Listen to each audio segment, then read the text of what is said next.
end of antisocial personality disorder, where does that begin to lead us? Well, in this particular case, not in all cases, because a clinical characterization of psychopathy, although it is also in the DSM-5 TR, it hasn't been given a specific classification because it is on the far end of antisocial personality disorder. So in the alternative guide in the DSM-5, there is specifically psychopathy, and it describes that as a specifier to antisocial personality disorder with psychopathic features. Now, as far as antisocial personality disorder, what separates a severe end of the spectrum of antisocial personality disorder? What separates that then from moving into psychopathy? What's the difference? Like, how do we cross over? What are we looking at additionally? It's really hard because, as we briefly discussed, antisocial personality disorder has 7 different criteria. You only have to meet 3 to meet that diagnosis of antisocial personality disorder.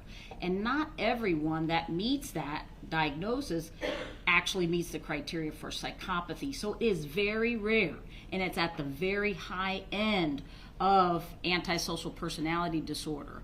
So, you know, in terms of a severe degree of antisocial personality disorder, the more criteria you hit, the more severe the diagnosis is, because you just then completely encompass that disorder.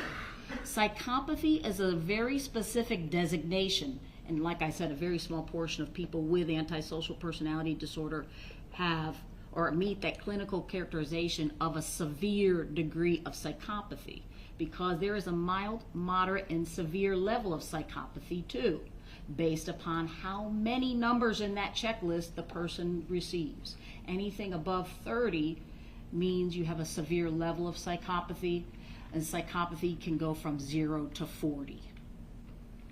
So the antisocial personality disorders, kind of the main category, if I'll call it that, fair comment, that's kind of the main category of what we're talking about, antisocial personality disorder. You only need 3 criteria. There are 7, but you only need 3 to get the diagnosis. Correct. And in this case, how many does Mr. Xavier have, in your opinion? 7. All right. Now, we get to 7. We've turned the volume all the way up to 10. Correct. It doesn't go any further than that. No. But there's more.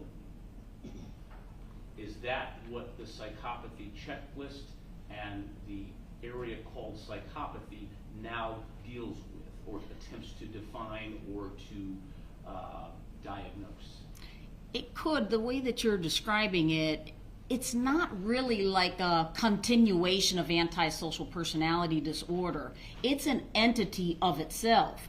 And that is sort of an umbrella term to cover really the many of the personality disorders within the cluster B of the personality disorders: antisocial, borderline, histrionic, and narcissistic.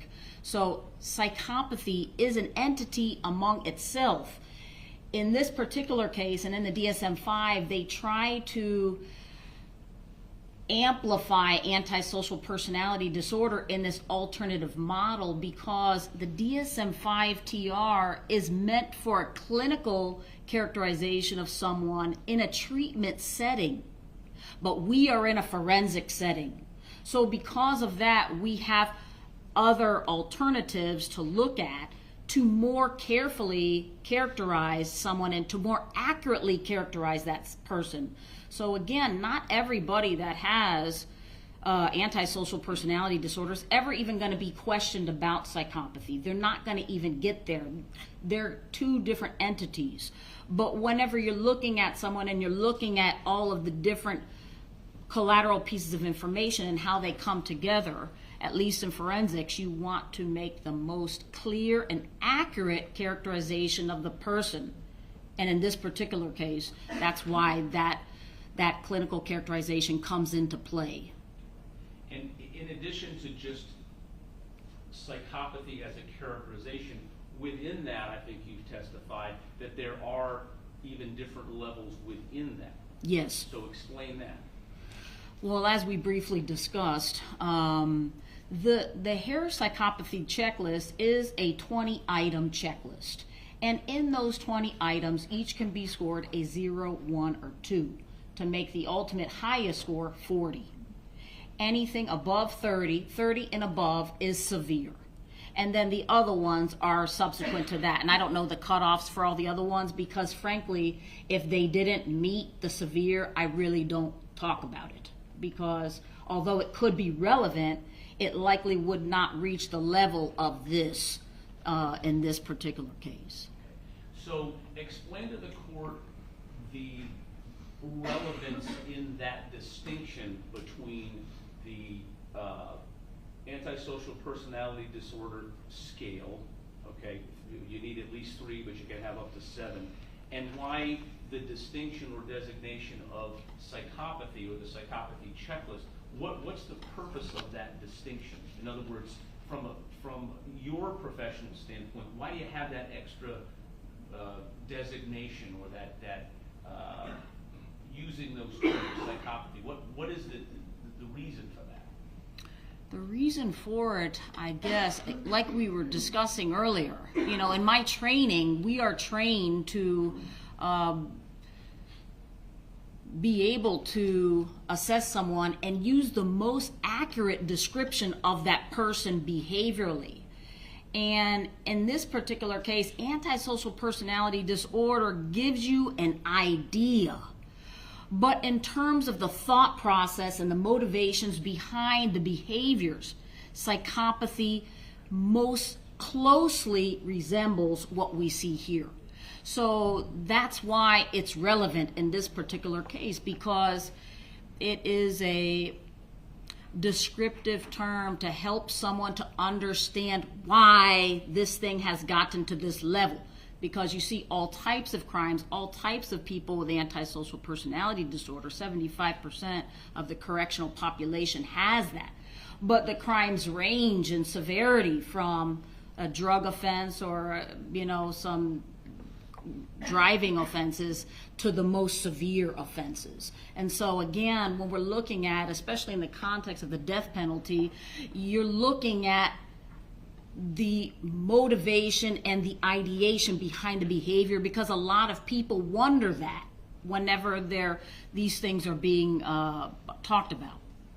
So when you talk about psychopathy, the psychopathy checklist, those are more, if I understand it correctly, those are more descriptive than what we have in antisocial personality disorder criteria.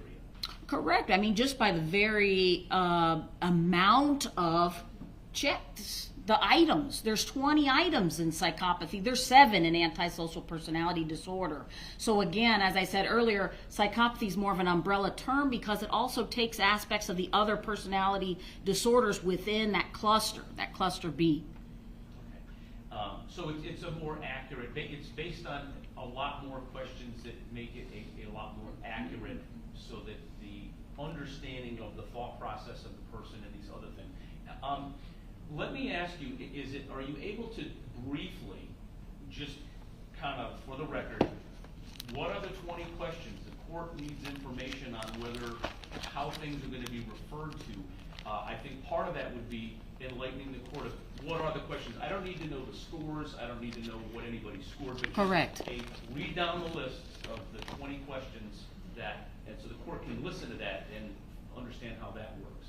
And I wanted to make a statement, Attorney Johnson, because you said something that clicked in my mind about some earlier testimony. It's like increasing the number of slices in an MRI. You're getting much more specific because you're now looking at the person from a much finer tune than with antisocial personality disorder. The slices are bigger with antisocial personality disorder than with psychopathy. They're much more refined and more specific. So if I go to the dealership and say I want to buy a car, what kind, what model, what interior, what engine, what horsepower, what features do we have? And that's sort of what you're talking about. Right. It's just much more fine-tuned and very specific and descriptive for it. So the different items Item number 1, glibness or superficial charm. Item number 2, grandiose sense of self-worth. Item number 3, need for stimulation or proneness to boredom. Item number 4, pathological lying. Item number 5, conning and manipulative. Item number 6, lack of guilt. Item number 7, shallow affect. Item number 8, callous. Item number 9, parasitic lifestyle. Item number 10, poor behavioral controls. Item number 11, promiscuous sexual behavior. Item number 12, early behavioral problems. Item number 13, lack of realistic long-term goals. Item number 14, impulsivity. Item number 15, irresponsibility.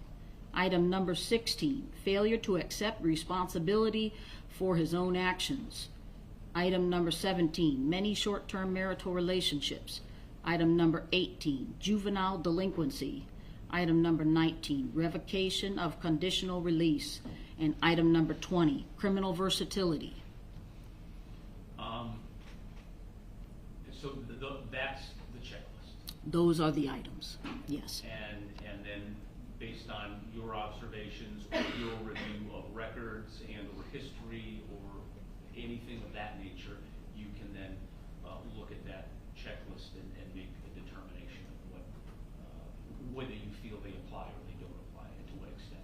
How they meet the criteria, yes, based upon, or the item, flavor of the item, based upon the review of the entirety of the data. Those questions, or I should say those checklist items, those are not contained, if I'm correct, in the criteria for antisocial personality disorder.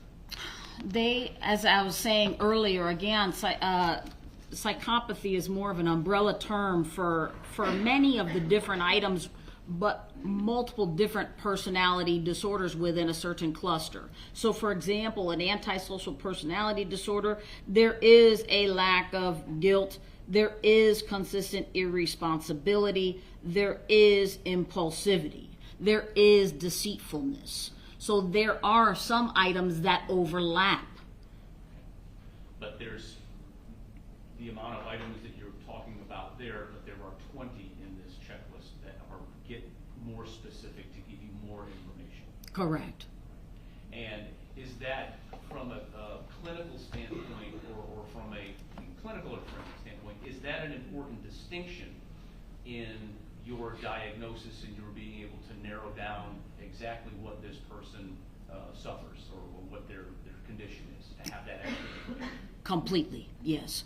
And without that information, is it sort of a medical or psychological fiction to try to come in and, plug in your findings without explaining how these things fit into this DSM and or each one of these diagnoses without being able to reference that stuff? Oh yeah, because it's a very superficial then description of what is going on. It is not specific to this defendant and this defendant's thought process and all of the collateral information that goes along with this case. It is so superficial, yeah, as to take away the character of it, yes. If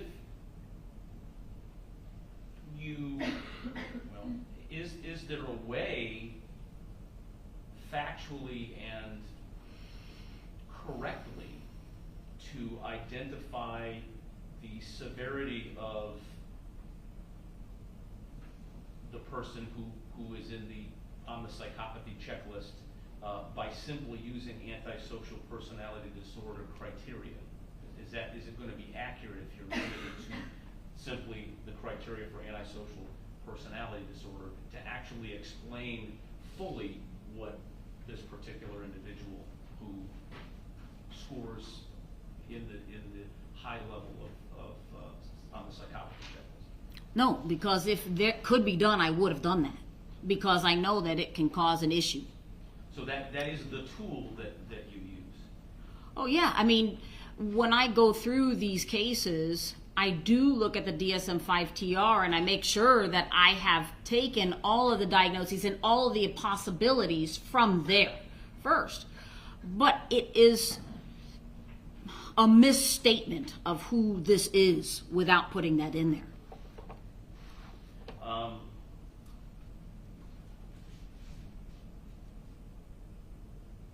And that can be done without calling the person a psychopath.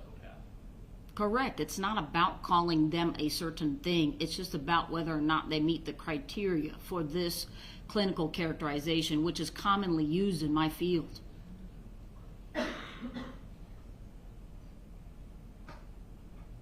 don't think I have anything further.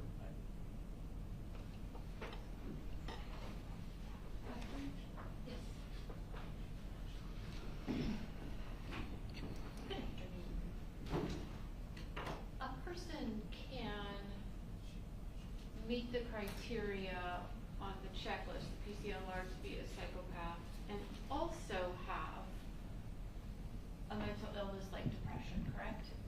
You can have two things at the same time. Of course. The items that you went through, the 20 individual items, those are questions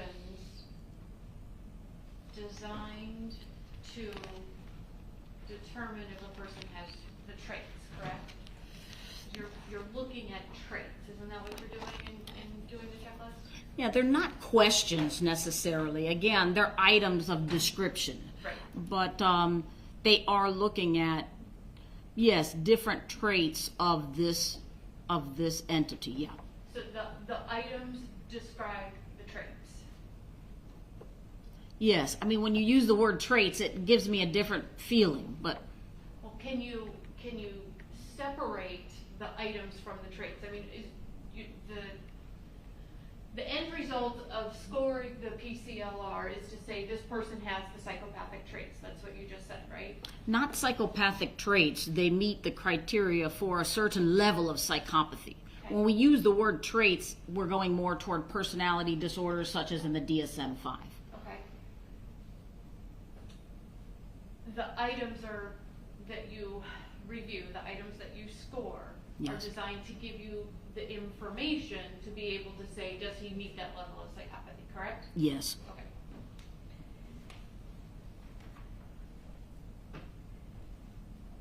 You agree, do you not, that calling somebody a psychopath is a scary term?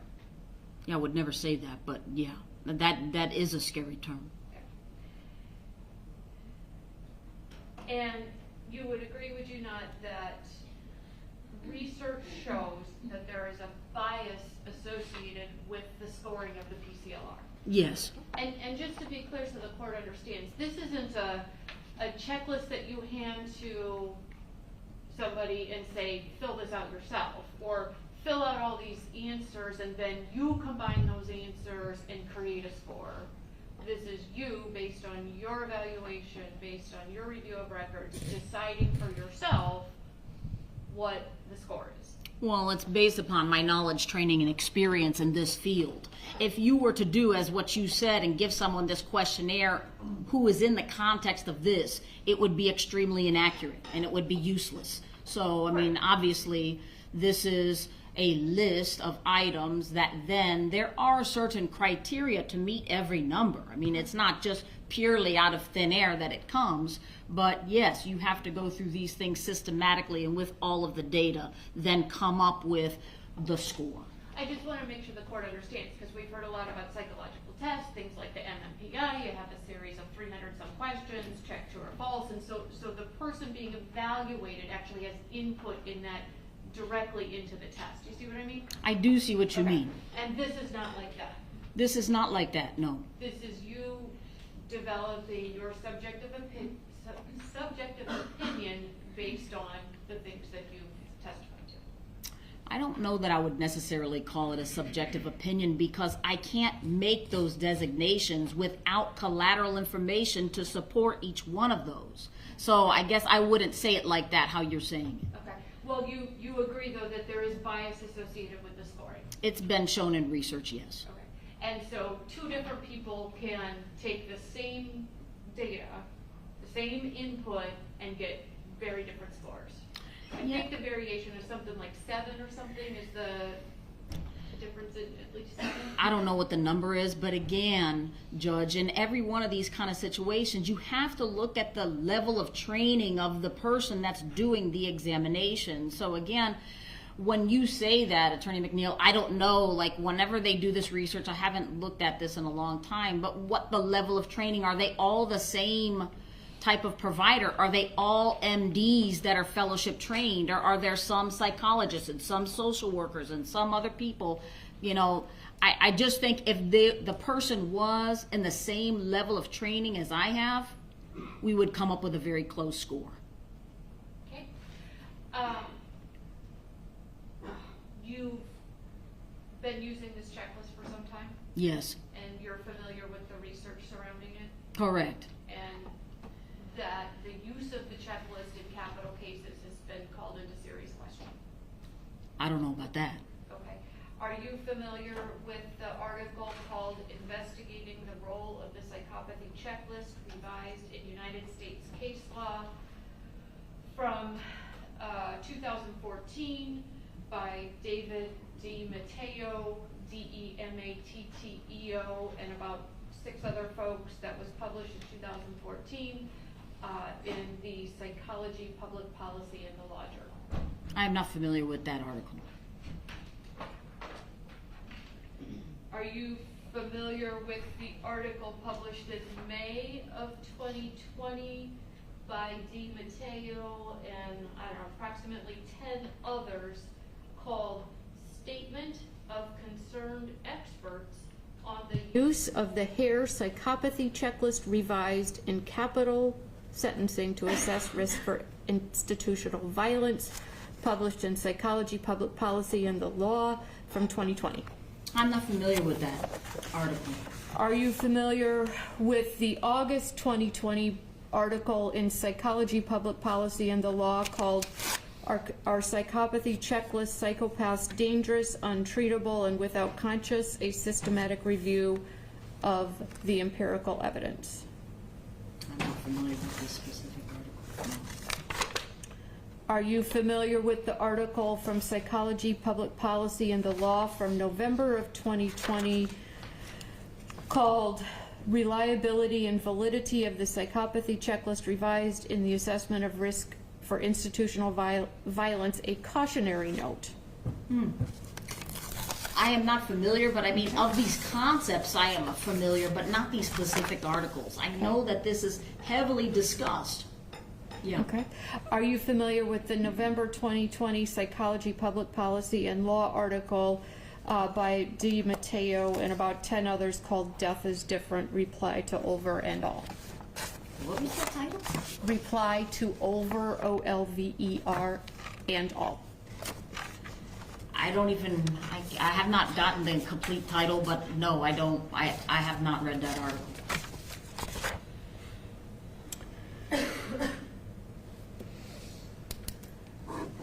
Are you familiar with the article in Psychology, Public Policy, and Law from November of 2020 called The PCLR in Capital Sentencing, a commentary on Death is Different from D. Matteo and al., this one authored by Robert Hare and about 10 others? No, could you say that again, Attorney McNeil? I didn't get that total title. The PCLR in Capital Sentencing, a commentary on Death is Different, D. Matteo et al. Would you like to see it? No, that's fine. I mean, I believe you. I just want to make sure so that way in the future I'll be able to read that one. Okay. So, and so you haven't read this? No, I haven't read that. So you're not familiar that Hare, the person who created the checklist himself, concludes that the rationale for the bold cannot and should not decree is open to debate and in need of research in real life venues in response to people saying you should not use this checklist in capital cases? I missed some of it. I don't know if you said in bold. What is that? Could you say that again? I said, we conclude that the rationale for the bold cannot and should not decree is open to debate and in need of research in real life venues. Oh yeah, I mean that sounds right to me. Okay, so you would agree that Hare, the creator of the test, is saying this needs further research in real life venues before we should be using it in capital cases. Dr. Hare is the one that created the checklist. If he says something like that, then I have no problem with him saying something. Because this checklist was not created for use in capital cases, right? It was used to help us to understand or to clinically characterize this entity, this concept of psychopathy. That's what it was designed to do. Just like the ACEs wasn't designed to be in forensic cases, that's not what the original purpose of this was. But because in forensic cases you see this type of thing very frequently, that's why it's applied. Okay. And do you agree that calling somebody a psychopath, saying they have these psychopathic traits, is scary, right? Again, I don't like to say psychopathic traits. They either meet a mild, moderate, or severe level of psychopathy. So Okay. they have different aspects of each one. When you say traits, it means an entire item, and I don't agree with that. Saying somebody has a severe level of psychopathy, that is a scary sounding thing. No, that's not a scary sounding thing. I think that sounds very technical, personally. Okay, well, then you found your...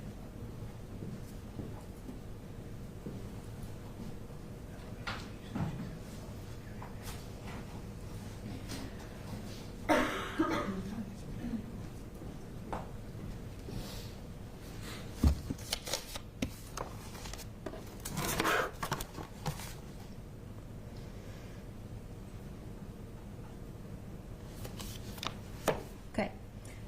Do you think that the term psychopathy is scary to the general population? I don't think the term psychopathy is. I think if you call someone directly a psychopath, that is a little bit questionable. That's why I would never do something like that. But you have to be able to clinically characterize someone accurately, especially if people are making a major decision about something based upon those types of things. I think you should be as accurate as possible. Okay. Do you recall when we did your deposition in this case? I do recall that. And at the time, I asked you the same question. Do you think that the term psychopathy is concerning, maybe scary to the general population? Do you remember what you answered? No, but I believe it'll probably be yes, based upon you asking me it now. You responded, it's scary to me, so I would think it would be.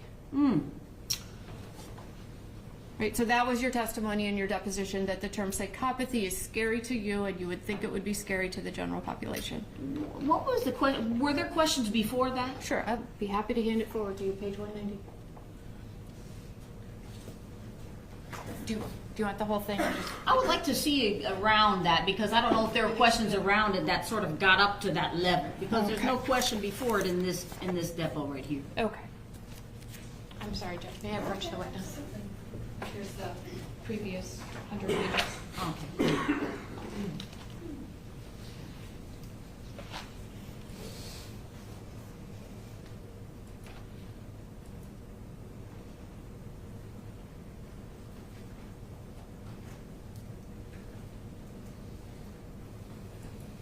Okay, so now I see where that came from, or where my ideation was. It's sort of in a line of questions that we're talking about here. So I do see why in the context of this that I would say that, but for me as a psychiatrist, I guess this is where I was coming from in terms of someone being in the environment, then yeah, that is. And I guess we're talking about in this, you're asking about the future and that type of thing. So I guess globally, yeah. In terms of a clinical characterization of someone from a clinical standpoint, it is scary, because what is the possibility for this person? Exactly. What is the possibility for this person? Correct. That's what the concern is, isn't it? Is that the concern for you or me? I'm asking if it's a concern for you. When you say it's scary, you just said, because what might happen, right? Well, if I see a patient, because we're talking about my clinical practice too, and we're talking about this thing throughout this deposition. So when I'm seeing a person clinically and I'm looking at that, I am concerned about that. Oh, I'm so sorry. Sorry.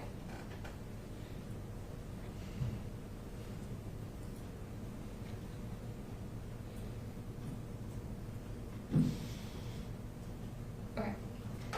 So,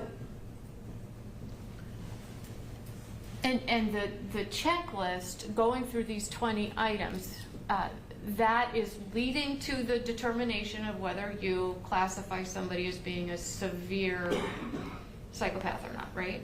No, not necessarily, because you have those 20 items, but once you're going through the scoring, you may not ever get to that level. Right. Yeah. But if you have the numbers, the purpose of going through the checklist is to see if you have the numbers, and once you have your final number, then you see where it is on this scale, right? Could you ask that for me Yes. again? I don't understand what As you're you saying. go through the 20 items, you assign a score to each item, correct? Correct. And then you add the numbers, the zeros, ones, and twos, right? Yes. You add the 20 numbers and you get a final score. Correct. And that score falls somewhere from 0 to 40, right? Yes. And that tells you where on the level between 0 and 40 they fall. Yes. Moderate, medium, or severe, whatever those words are that you used on direct, right? Yes. Okay. And you're looking at that and you're determining what, if you see this person in your clinical practice, what am I doing with this person? Like, how are we going to go about treating this person? What are we going to do, right? If I saw that in my clinical practice, I would have probably already seen that way before I would have done the items on the checklist, because they would already have behaviors that would get them to me. So when I'm doing this checklist, it's purely in the context of a forensic case usually. Okay. What you're looking for is, how is this person going to behave in the future, correct?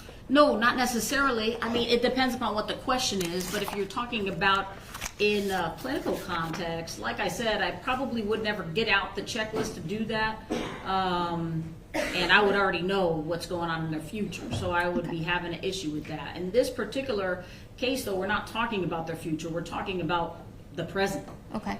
And so item number 4, pathological lying, right? Yes. That says something about how the person is going to behave in the future, right?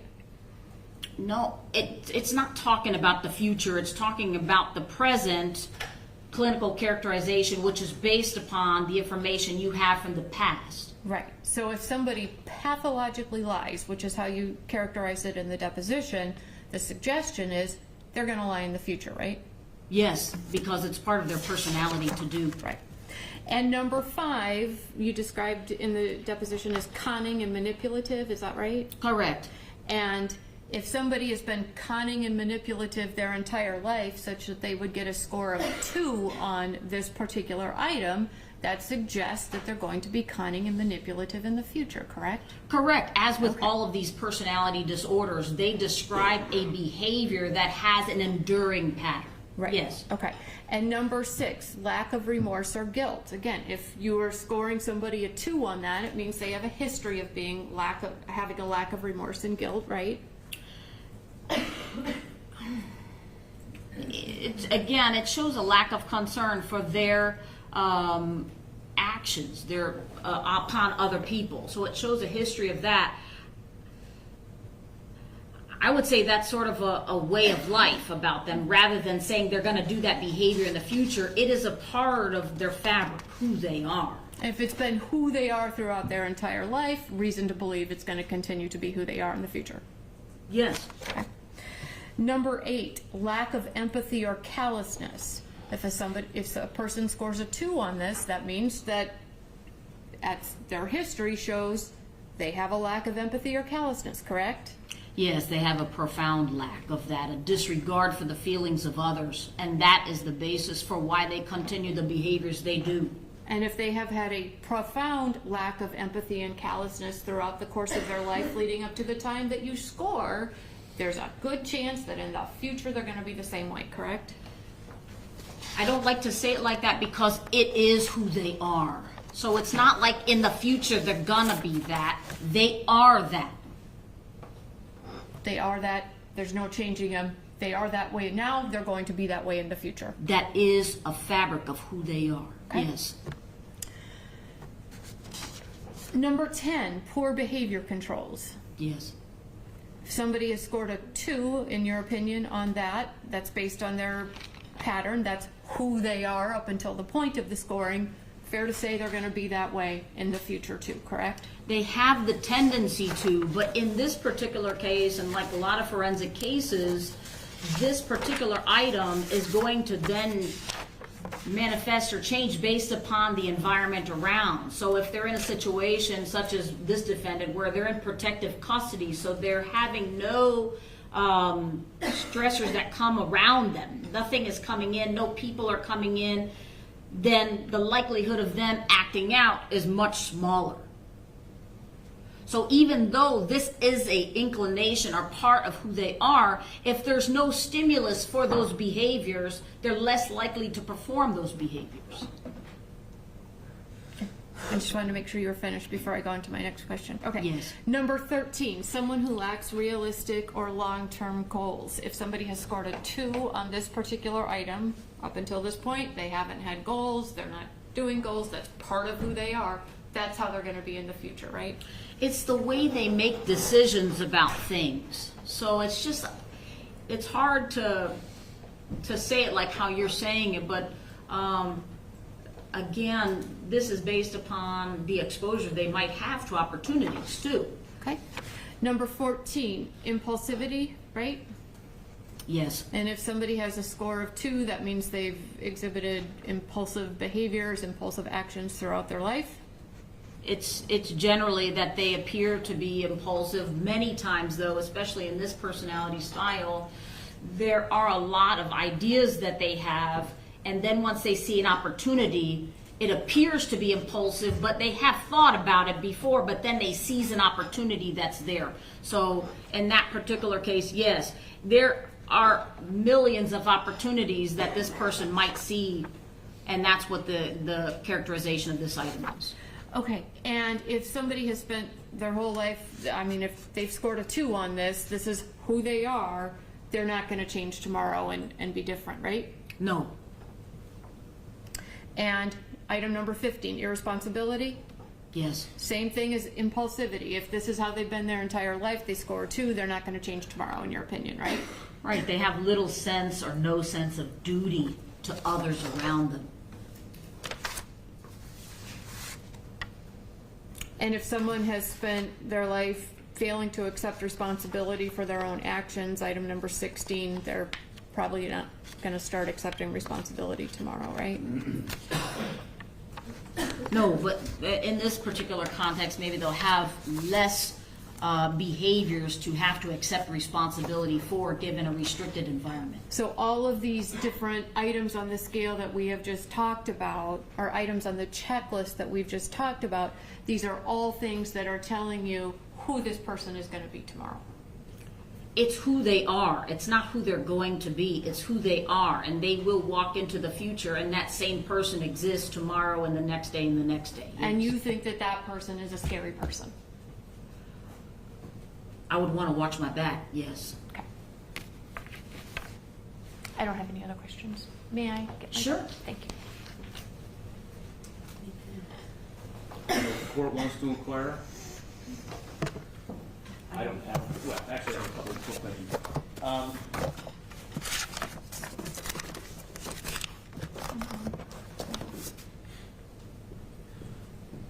The defense asked you quite a bit about the HARE PCLR checklist and how there was one name that kept coming up, Di Matteo.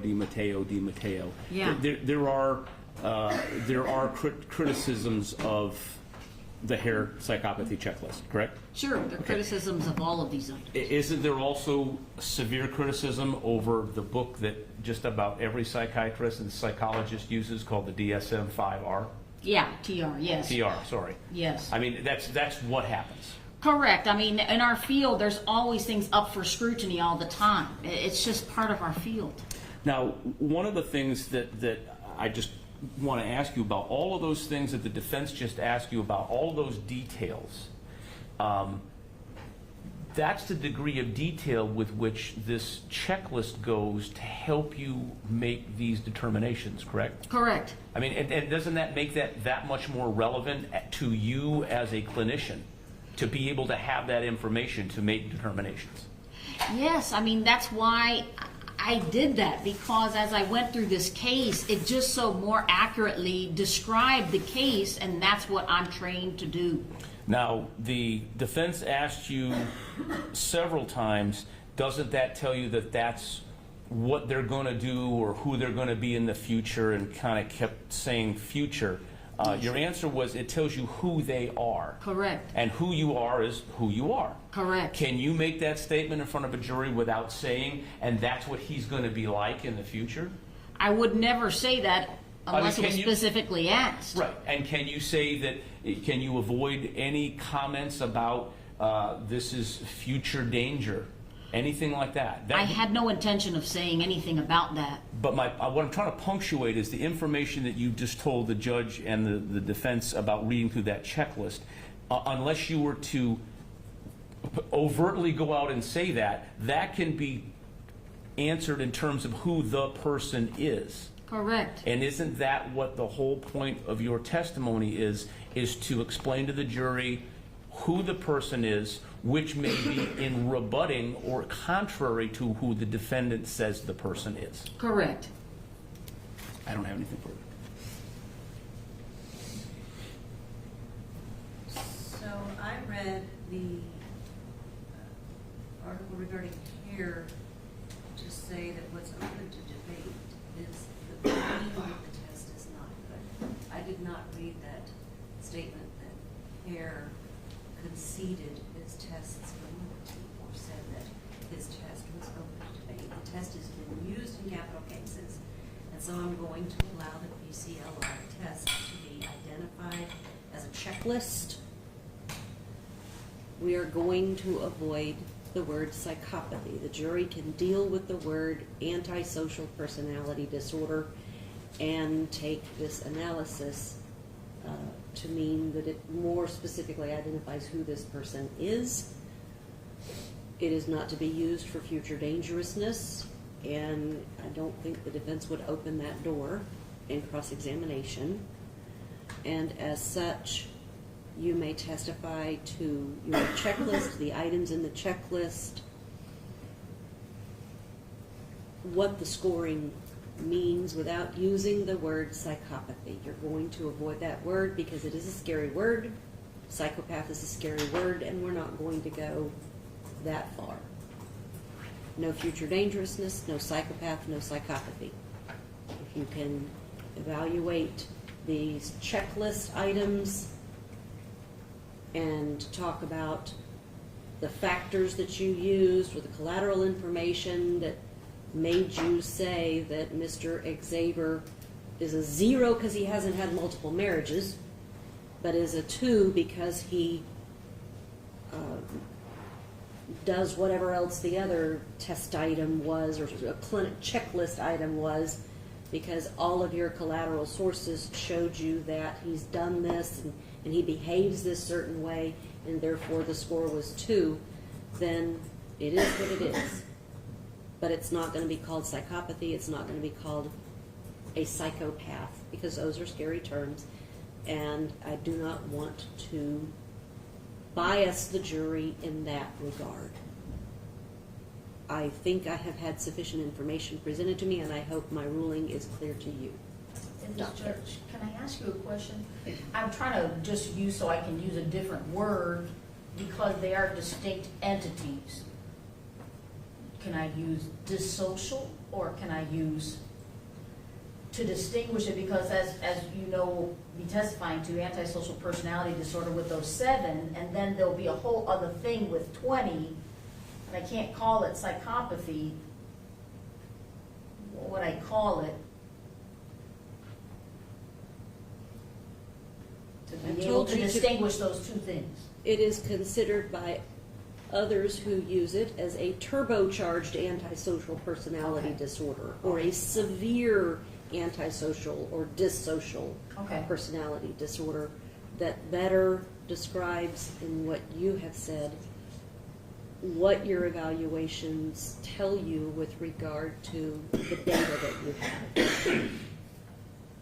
But don't use the word psychopathy, don't use the word psychopath, and nobody's going to go anywhere near future dangerousness because it's completely immaterial in a capital case. Correct. Is the court's ruling more clear? Yes, Judge. Is the court's ruling more clear? Whether you agree with it or not, but is it more clear? Right, I understand the court's ruling, we maintain our objection. Okay. Is the court's ruling clear with regard to the witness and your testimony? Yes, Judge. Thank you. You can be excused. We're going to go ahead and give us a few moments to take a break, get our jurors back in here, and we may begin the testimony this afternoon and carry it through to tomorrow. Relatively around 5 o'clock. If you think it's going to take vastly longer than that, we'll stop at 5, pick up in the morning at 8:30, finish with examination, cross-examination, redirect, whatever, and then move into closings after you've had a short break. So it may be that we don't send the jury out until I read them their instructions at 1 or 2 or whatever. I don't know. I don't know if that's where we are, but anyway. Before we leave this issue, can I get your agreement and Mr. Johnson's agreement that we have a standing objection to all of these things that we objected to? Because contemporaneously objecting over and over Absolutely. again, all I'm gonna do is call attention to it. So every mention of psychopaths, psychopathy checklist, psychopathic traits,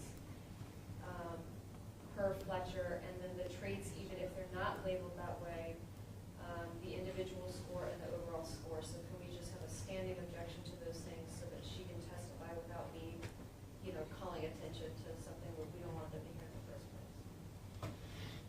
That's fine with the state. I think a standing objection preserves your appellate rights, and it is recognized by the court to do so. Thank you. All right. Thank you very much. You're excused, and we will be in a short recess while you all regroup.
not tomorrow, because they're gonna get their closings on Wednesday morning instead of tomorrow afternoon, yes. So if you can let KJ know, I would be very grateful. So we need, but we do need the reservation to be made for Wednesday night to be sure. We may or may not need it, but we'll be on the safe side on Wednesday night rather than Tuesday night. I'll go and tell them right now. Thank you.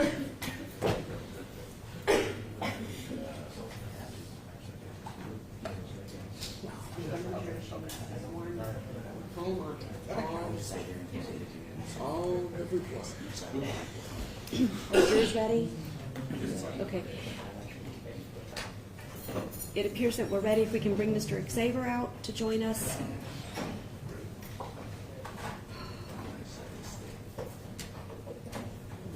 I do need to check on one thing, so he can be brought out. He can be brought out.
All rise for the jury.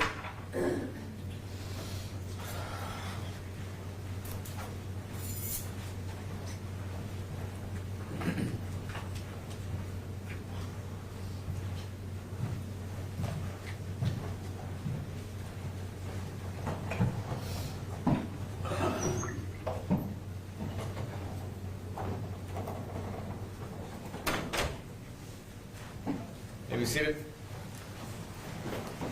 Another witness will be presented to you. It is expected that their testimony may take longer than between now and 5 o'clock.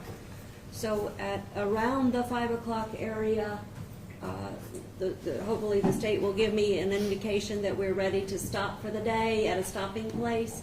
And then we'll come back tomorrow at 9 o'clock to continue on until the conclusion of that testimony from the state and the defense examination and all that to be done. So just because this person's being called now does not mean that we're going to take all of the testimony today.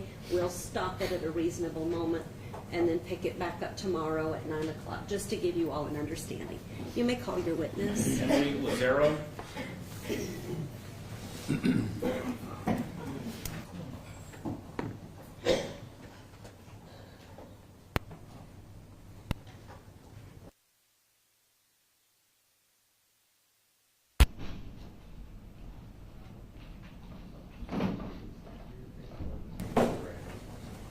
you solemnly swear or affirm that the testimony you're about to give shall be the truth, the whole truth, and nothing but the truth, so help you God? Yes. All right, swear.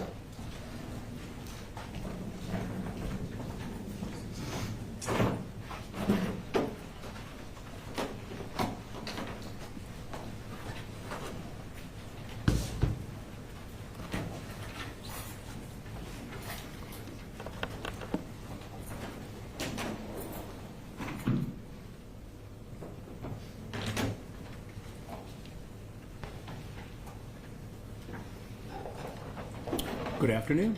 Good afternoon. Would you please introduce yourself to the jury? I'm Emily Lazaro, MD.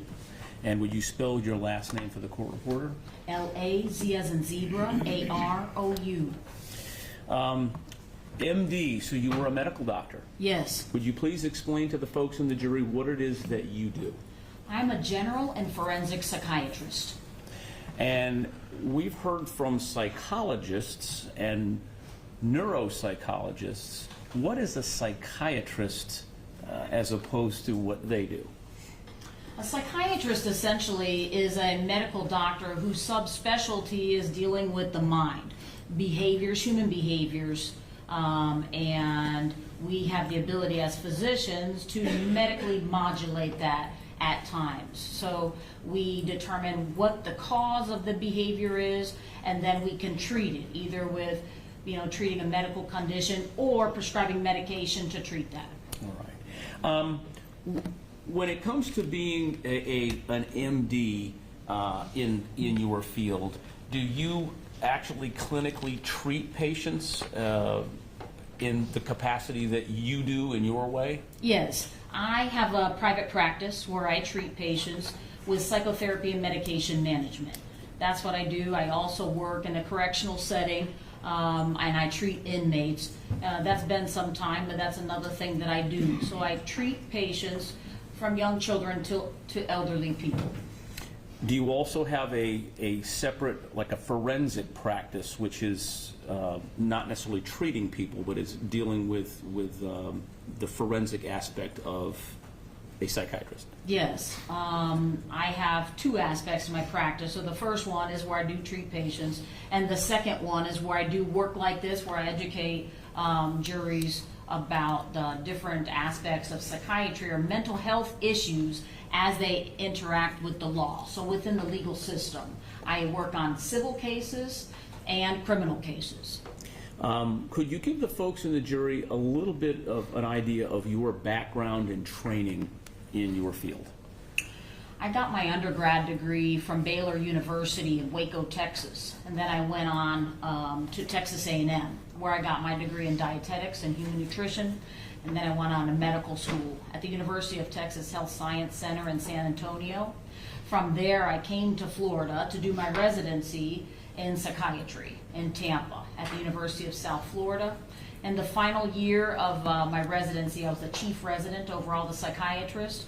And then I went on, after some clinical work in the forensic setting, to be the first fellow to graduate from the University of South Florida Department of Psychiatry's Forensic Psychiatry program under Dr. Wade Myers. Right. And tell us a little bit about what a residency consists of. I kind of can envision going to medical school and going to classes and doing the things that you do, but then you mentioned a residency. Tell us a little bit about what that consists of. Well, a residency is where we actually get to practice medicine. So I started my residency in 2002, and in psychiatry specifically, it's a 4-year residency. So in the first year you do medicine, internal medicine, and neurology because they have a lot of overlap with psychiatry. And then you start psychiatry in the second year and go forward there. And I specifically in my residency did a lot of psychotherapy as one of the things that I wanted to do, but we do all aspects of psychiatry. And in the final year, I was more of in a management position over the other residents to help train them as well as manage them and taking care of the patients. How long have you been a psychiatrist? I don't know when you would classify it. Since 2002, I've been in my residency, and you're considered a psychiatrist at that time. But when I finished my residency, I guess you could then say it's completely official. But in the second year of residency, we start practicing and even moonlighting, where we can make extra money treating patients overnight as a psychiatrist. So I would say probably at that time we'd consider ourselves psychiatrists fully. One of the things I think you distinguished yourself from a psychologist is a psychiatrist can prescribe medication. Could you tell us a little bit about how medication works? In other words, the things that you diagnose and treat, how is it that medication affects somebody in your field? Like my head hurts, I take an aspirin. Yeah. You know, I have an upset stomach, I take Tums. But what you're dealing with is some things they're very complex when you deal with the brain. Correct. Tell us about in general, tell us about medications and what they do and why they're effective or not effective in a particular case. In psychiatry, which is one of the cool things about my job, we have to be able to distinguish medical issues from purely mental health or psychiatric issues. So when we're looking at psychiatry, there's a lot of medical conditions that mimic psychiatric conditions. So in order to be able to treat someone with medications from a psychiatrist standpoint, you have to first rule out medical reasons for the same problem, because there's certain things like thyroid problems and certain endocrinology problems, OB-GYN problems, cardiac conditions. Even infections can look like psychiatric problems. So you have to be able to know enough about medicine to be able to rule out all of those things and be able to treat those things in addition. Now, once we've ruled out a medical cause, then we look at the psychiatric conditions that we could potentially treat. And there's some major categories of psychiatric conditions that we look at in order to medically manage those, which could be behavioral issues, it could be anxiety disorders, or cognitive disorders, mood disorders, or psychotic disorders. Those are sort of the main categories of psychiatric illnesses that we treat. And there's specific medications that we can use in each one of those different categories. And could you kind of give us an idea of what you mean by that? Like if you have a mood disorder, is it a particular group of medications that are effective for that might not be effective for a psychotic condition, or are there overlaps in medications? And then how do you determine when you use those types of medications given a particular situation? There's a lot of overlap in psychiatry because there's a lot of things that sort of go together. There's a lot of psychotic and mood disorders, and we can have comorbid psychiatric disorders, meaning you can have a mood disorder and a psychotic disorder, or you can have an anxiety disorder and a mood disorder, or an anxiety disorder and a psychotic disorder. So when you're looking at all those different things, the medication management is different for each one of those things. But when I'm thinking about what you're talking about, what I try to treat first is what's the most disabling condition. That's what you're sort of looking at first. And then you go to the next, to the next, to the next. So, you know, that's sort of how we do it. So we have to look at the most disabling condition first, treat that, and see if the other condition goes away. Sometimes that happens, such as in a major depressive disorder with psychotic features. You can have a major depression that's so severe that it can cause what we call mood symptomatic psychotic symptoms. So then once you treat that depression, boop, the psychosis goes away. So you don't have to always treat the psychotic disorder. And there are many disorders like that. So how does a medication affect a person's chemical, their brain, their body, whatever it affects? How does a medication, we'll use the depression, the major depression, because you just brought that up. So someone has a major depressive disorder and they get prescribed some sort of a medication.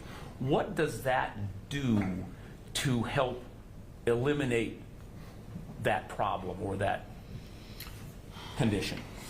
I'm going to have to do another example for you, Attorney Johnson, because this is easier. Psychotic disorder is easier than mood disorder. All right, you pick the disorder. So Let's let me go do with the that. Yeah, psychotic. it's easier because psychotic disorders specifically have one specific neurotransmitter we're looking at, which is dopamine.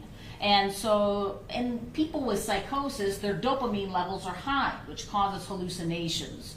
And so in order to treat that, we use medications that reduce the dopamine. So then that reduces the hallucinations. Those are the easier disorders to treat because those medications, many times, they all have a very similar mechanism of action.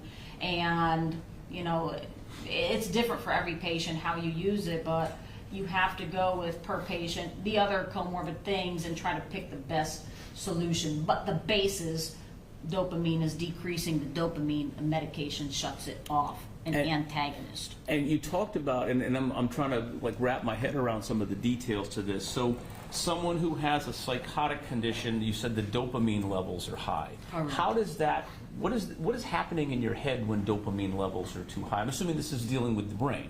Correct, yeah. So it is dealing what's with happening? I mean, give me the 10th grade version of what's happening there. How is that causing that? It's just the way that when dopamine is out between the synapses for a long time, for whatever reason, we know that causes hallucinations. We don't know the exact mechanism of that. Okay. So we know where dopamine comes from. It comes from the substantia nigra, which is in the center of your brain, but we don't know every different aspect of how they all work. We just know when we decrease the dopamine that the hallucinations will decrease, and in many cases will dissipate depending upon the diagnosis. Now, we talked, we've heard the term mental health, and you just talked about different types of conditions. You talked about major depressive, we talked about someone that's got psychosis, anxiety, different things like that. How are those, are there other types of behaviors or conditions that you're concerned with as a psychiatrist that involve behavior rather than a mental illness, for example? Now, in the DSM-5 TR, they've sort of changed it. This is the Diagnostic and Statistical Manual that talks about all the mental disorders, and I know you guys have seen that before. This revision has made it to where sort of all the diagnoses are sort of the same. But in the previous edition, sort of separated them out from major major psychiatric disorders, personality disorders, psychiatric disorders caused by medical conditions, and then societal issues. It used to separate it out like that. And so it was much easier to sort of parse out what you're talking about. I'm trying, where was I going Well, with this? it's- Attorney I guess Johnson? what I'm trying to figure out is there's been some question or some information about someone that suffers, the difference between someone who has a behavior disorder versus someone who may have a mental illness. Like one is you can control and one you can't control. And would you Correct. explain a little bit about that to us? Yeah, let me talk to you guys about that briefly. So what I was getting to is that there are, when we talk about personality disorders versus major psychiatric disorders, when we're looking at major psychiatric disorders like major depressive disorder or schizophrenia, you can't wish those away. They don't go away, you have to treat them with medication. When we're looking at personality disorders, it's sort of a temperament that the person has, and I like to describe it to patients as the lenses through which we view the world. And everybody has different personality styles. But whenever it gets to be dysfunctional, the way this person looks at the world, it's called a personality disorder. And so when you have a personality disorder, you can have certain inclinations to do something, but those things are under your conscious control. Those things can't be changed by medication. Those things are more behavioral issues that you then, this is where psychotherapy and things come into play, because you're then sort of trying to educate someone, at least in my practice, to try to amplify those personality traits that are very productive and minimize those that are destructive. And so when you're looking at that, these are the things that we're sort of talking about when you're looking at pure behaviors and whether or not they're under control or major mental illness where the behaviors are not under control. All right, so if I understand what you've said, a behavioral disorder is something that is under our conscious control, and that we can manipulate it, we can act differently. On the other hand, a mental disorder, depressive disorder, a psychotic disorder, whatever that may be, that's something that's up here that we don't have a conscious control over. Correct. That's the big difference. That's a basic description of those. I mean, the major mental illness, you cannot, like I said, wish it away. And there are some behavioral issues within those major disorders, but when we're looking at behavioral problems, those are more speaking to personality disorders. All right. And as a psychiatrist, are there occasions where you have to evaluate and treat someone who has a behavioral disorder that is something that's in their conscious control versus someone who has a mental health condition that is not within their conscious control? Oh yeah, I mean, I do that all the time. That's what my private practice is all about. That's why I do psychotherapy and medication management, because a lot of patients come to me and they keep doing the same wrong thing over and over again, and it causes them a problem. But it's not really a medicatable condition.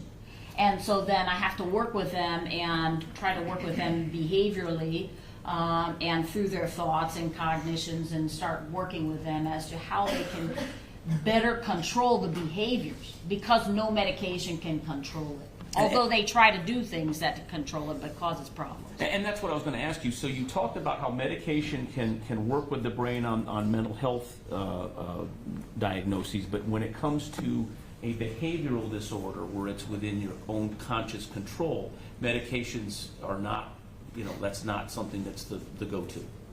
It's not, I mean, again, when we do these differential diagnoses, I always look for the medicatable item first, because that's easier to treat, actually, than the personality disorder. But once that is resolved, let's say someone has a major depressive disorder, but I have, through my interview, determined that these other issues have been more long-standing throughout their whole life. They can tell me about them and how they've lost all of these relationships due to this continual behavioral problem. Then I'm like, okay, well, we got the mood disorder down. Now let's focus on the behavioral problem. Now let's focus on the personality disorder. Now, what you've been describing for us, these different types of disorders, is this something that you've been working with continuously since you became a doctor back in the early 2000s. Is that Even continue- earlier than that, because it's a medical school. I mean, you know, it's something I've always been interested in. But yeah, in medical school, you sort of start it because in medical school, you're actually going through the rotations already. So you're trying to see which specialty you want to be in. And so you do all of those things into the third year of medical school. Okay, so, and I know you probably can't keep track of them. It's like asking you how many times you've been to the grocery store in the last 20 years. But, I mean, you have any idea of the amount of patients that you've seen and treated over the years? Oh my gosh. A lot. It's a lot. I mean, it's thousands. Okay. Thousands. And during that time, have you also been called upon to render opinions, like evaluate people and render opinions like we're going to talk about today? Yes. All right. And do you have any idea how many times that's happened in the course of your career? Whoa, it's a lot because we didn't talk about that here, but I used to run a not guilty by reason of insanity clinic, so I dealt with clinically forensic cases as well as work in the state hospital. So because of that, I've done hundreds and hundreds of them in addition to my practice where I do this forensic work now. So it was more involved in the clinical part of my practice, and now it's sort of a sole part of my practice. Again, it's in a similar, maybe 1,000, maybe we'll go lower because it's been shorter since I've been a forensic psychiatrist. And have you had an opportunity to come to court and render opinions? Yes. Have you had occasion to testify in civil cases and criminal cases? Yes. Have you worked for plaintiffs and defendants? Yes. Have you worked for defendants and the prosecutors? Yes. All right. So what I want to talk to you about now is something that came up the other day with regard to a couple of opinions that a doctor named Dr. Macklis talked about. And the first one was that the capacity of Mr. Xavier to appreciate the criminality of his conduct or to conform his conduct to the requirements of law was substantially impaired. That's one. The second one was the capital felony was committed while Mr. Xavier was under the influence of extreme mental or emotional disturbance. So there's two big categories. First of all, let me kind of start the train off slowly here. Have you had an opportunity to look at medical records, other collateral sources, things of that nature in order to address your feelings or your opinions on these issues? Oh yeah. I mean, tons of stuff. Yes. You've had police reports? Yes. Depositions? Yes. Hundreds. Medical records? Yes. Social media records? Yes. Do you feel that you have had an adequate amount of information in order to talk about these opinions from what has been provided to you? Yes, because I've been given information about this defendant from early on as a child in treatment and in school all the way up through to this crime, and all employment records and everything about the crime in terms of police reports, autopsies, video of the crime, 911 calls, phone calls since been in jail, jail medical records, and all the records prior, the hospitalizations, like I said, the school records, outpatient records, all of those records together, yeah. Okay. And my question is do you feel that there was sufficient information for you to review to render an opinion regarding these two comments that I just read to you? Yes. All right. Now, what I'd like to do is start off with the first statement, the capacity of Mr. Xavier to appreciate the criminality of his conduct or to conform his conduct to the requirements of the law was substantially impaired. My first question to you is, based on the background that we've talked about, do you agree or do you disagree with that statement? I disagree with that statement. Okay. And could you tell us why? And then we'll go into some details about the collateral reasons or the reasons why. For a very basic reason. I don't believe that he was substantially impaired because I don't believe he had an impairing mental illness that would impede that thought process. In my review of all of this and an examination, I determined that he has no primary psychiatric disorder, that he has personality disorders and behavioral disorders that are under your conscious control. So these things were not substantially impaired by mental illness. All right. Now, that's one thing to make that statement, that you disagree. So what is it that you, as a psychiatrist, look at and have looked at in this case in order to make that determination? You tell us kind of the sources and information that you would use to put, and you can start with, however you go about that. What are the types of information that you looked at, and explain to the folks in the jury what supports your position in that regard? Well, I looked at, obviously, everything before I then came to these ideations. However, for me, when I went through this case, the most significant pieces of data that showed me what this mental state was around the time in terms of being able to conform the behavior to the law is the email or the text messages and the video surveillance of the crime. And then subsequent to that, the 911 call and the police investigation or interrogation. So all of these things surrounding this issue, I looked at and I felt that those were, for me, the most important critical pieces of data for answering this question. Okay, so that's something I want to talk about. You know, if you've reviewed records from 2012, 2013, 2014, do those necessarily speak to the capacity of the defendant to appreciate the criminality of his conduct all the way up into 2019? They Or is there a can, big and gap there? they can, and they do, Attorney Johnson. I mean, there is evidence from back then that shows that he understands that when you kill someone, you're going to prison. Those are in the records from the hospital. Those are in early records. So when you're looking at those, that's the context or maybe the foundation of, what I knew that he knew prior to doing this. Well, let's start with the doing this around the time of these 5 homicides.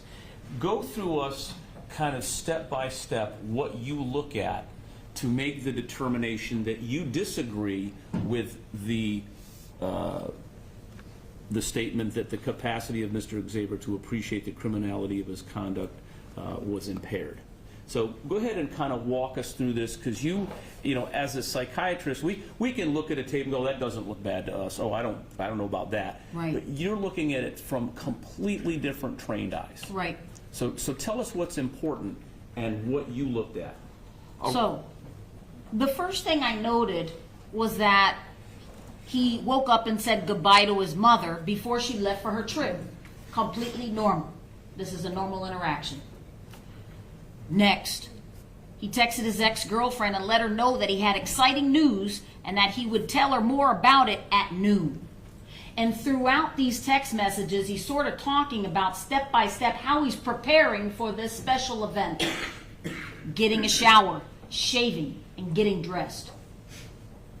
Next, he got his vest on and loaded a gun, got the magazines. No problems there. Then drove his car to the location of the shooting without any issues, no traffic, any problems, or anything like that. Then he continued and texted his entire plan to his ex-girlfriend while he was sitting outside the bank. He told her to watch him on the news, understanding what's going on. He texted his dead friend to the proper phone number, also told him of his plan and said that he would beat his ass when he saw him in hell, so he knows that what he's about to do will warrant a trip to hell and completely understands that. Waited for the male customer to leave the bank before entering the bank. He went into the bank calmly, spoke with the tellers, and took out his weapon. He had instructions for what those tellers were supposed to do. This is all systematic, planned, without any kind of issues. He smiled during the procedure.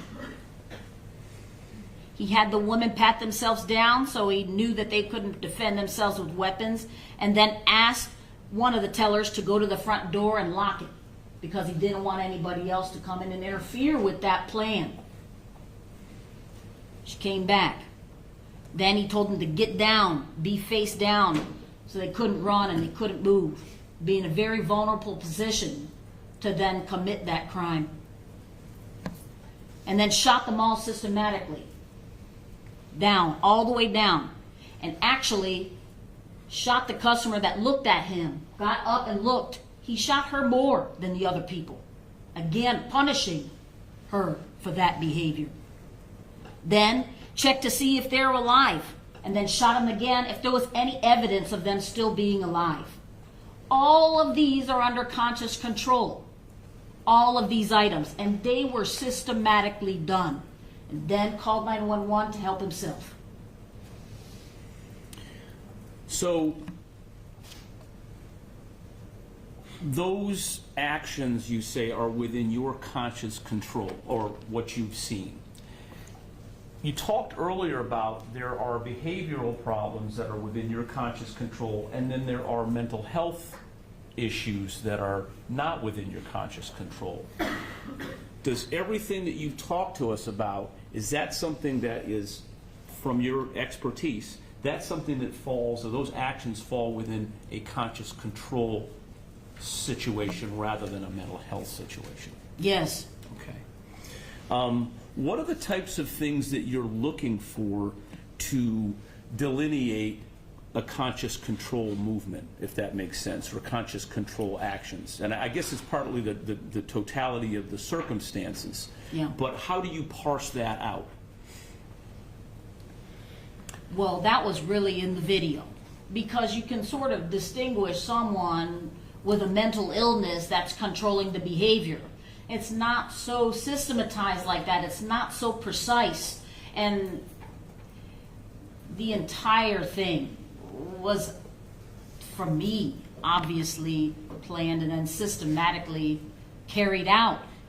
And, you know, I sort of know that also from just historically, again, there have been behaviors that he has done and even sort of foreshadowed this situation. So we know this has been a thought in his mind, and then he was able to actually carry it out.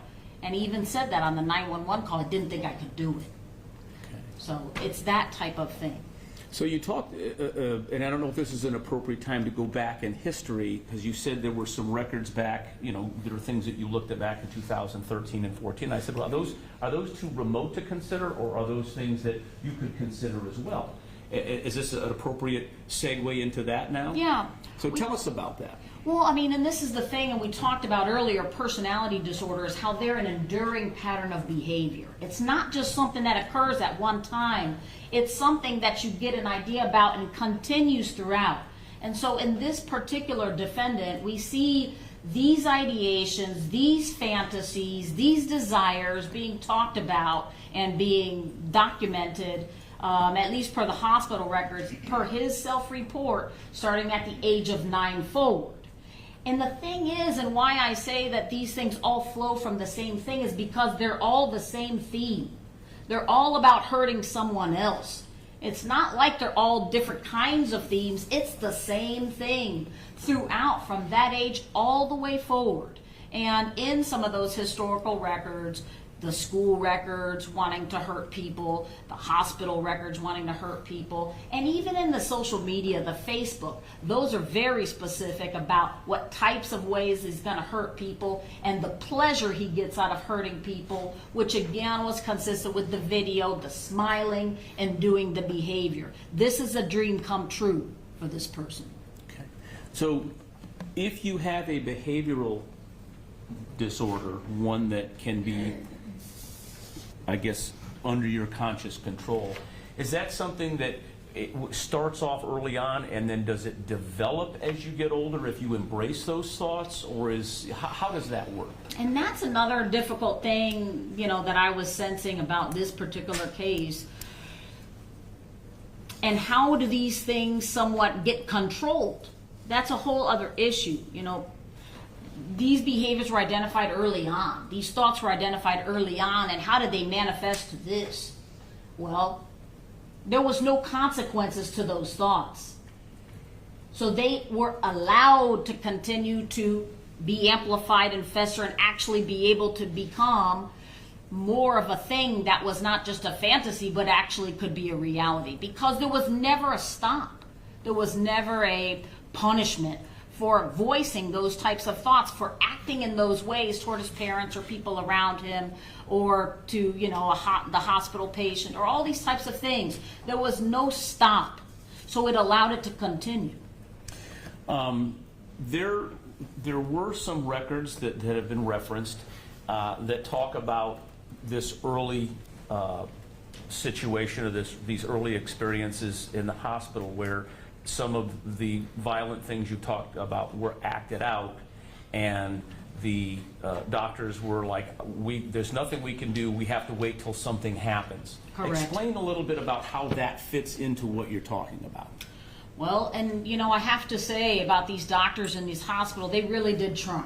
They gave him the benefit of the doubt because, again, like we talked about, you got to look at alternative reasons for why someone would have these thoughts. And I think the doctors did a good job of doing that because they did MRI, they did neuropsychological testing, they did EEGs, all this kind of stuff to try to medicalize these behaviors.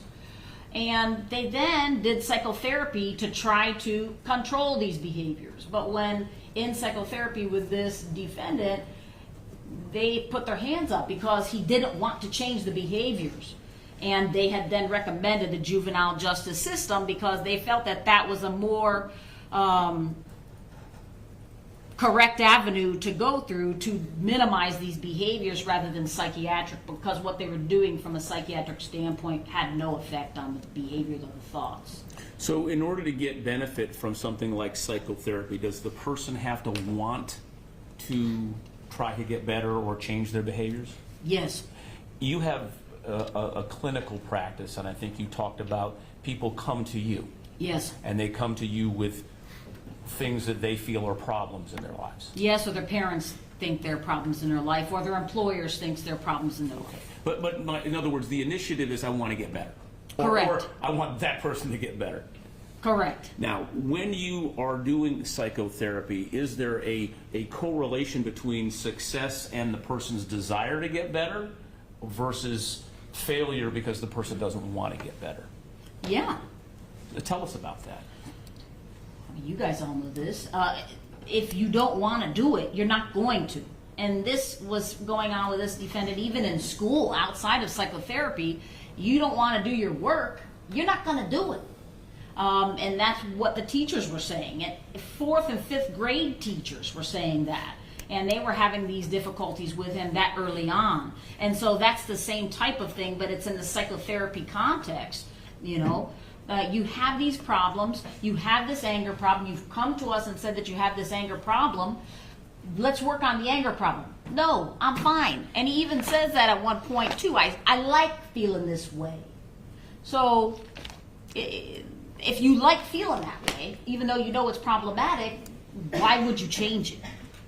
And medication is not going to help a behavioral problem like that. Well, they can attempt to do it, and that's what they did here in the hospital. He was put on medications. So explain that. Explain that. Well, in this particular defendant, he was put on 2 different types of medications for behavioral control.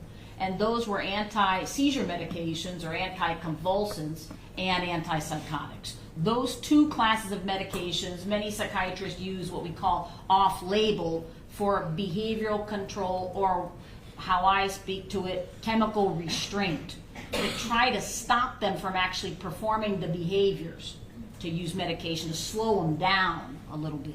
Okay, now you just said he was prescribed in the hospital some antipsychotic medication. Yes. Now, is that type of medication always used to treat someone who's psychotic, or can it be used for other purposes?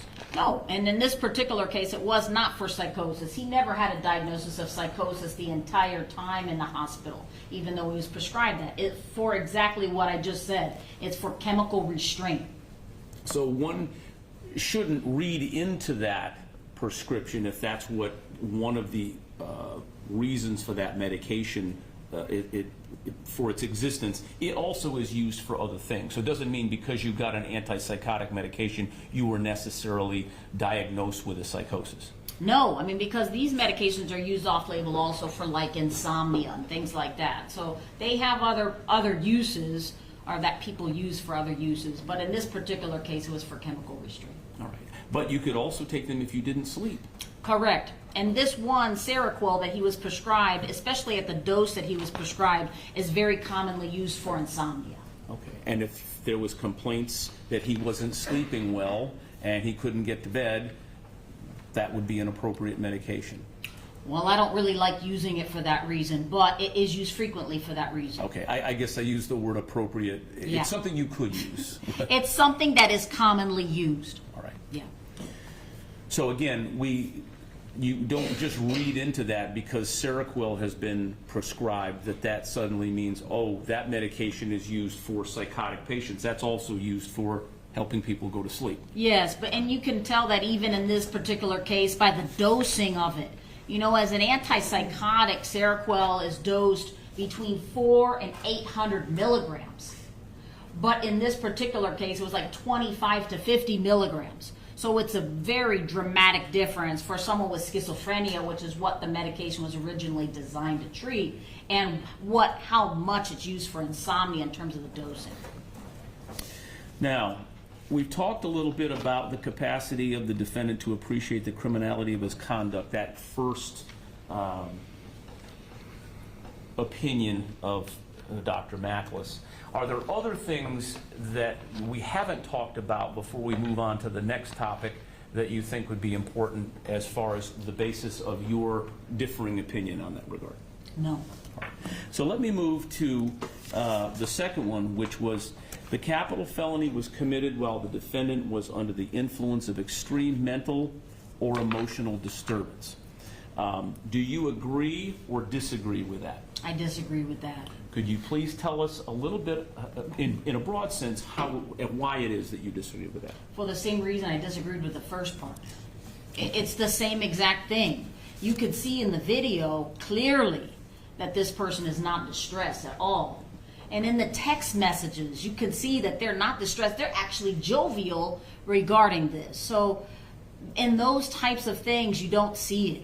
So that's why I say that it was not under extreme mental or emotional disturbance. Okay, and would there be indications as a psychiatrist that you would tend to think you would see that would be, maybe in this case, of course, we have a video, we have audio, we don't always have that, but would there be things that you would think you would observe if somebody was under extreme mental or emotional disturbance? Oh man, I mean, in this particular case, I guess going from the very first part that I saw in the video, going through it, what I would probably see with someone with that was they would not have waited for the customer to leave. They would have just busted in there because they're not thinking right. You know, they're just going in there and just wanting to do whatever they wanted to do because these voices are so loud telling them what to do that they're just going to do it. So you would have seen that. And you wouldn't have seen somebody as calm and cool as in this video. You're seeing someone walking in just like normal. There's not one shred of any kind of negative emotion, nothing like that. Just walking in calmly and just talking to the teller. She doesn't look distressed when they're talking. It's like they knew each other. This was a normal conversation. This wasn't a hurried conversation. Do this. None of that was there. It was not obvious that that was there. And then you see them just systematically, the whole planning of it and telling this person to go to the door and all of this kind of stuff. It was so calm and just the way the movement was. You would not see that in someone that is under extreme mental or emotional disturbance, it would be harried. It would be, you know, it would be disorganized a little bit. It would not be the way that this video was. Even after it occurred, it was still so systematic and just hearing for signs of life, boom. Hearing for signs of life, boom. This wasn't ba ba ba ba ba ba ba, you know, doing all that. It wasn't that. So everything about that video went against that ideation. Did you have an opportunity to hear the 911 call that actually occurred in the bank between Mr. Xavier and the 911 operator? Yes.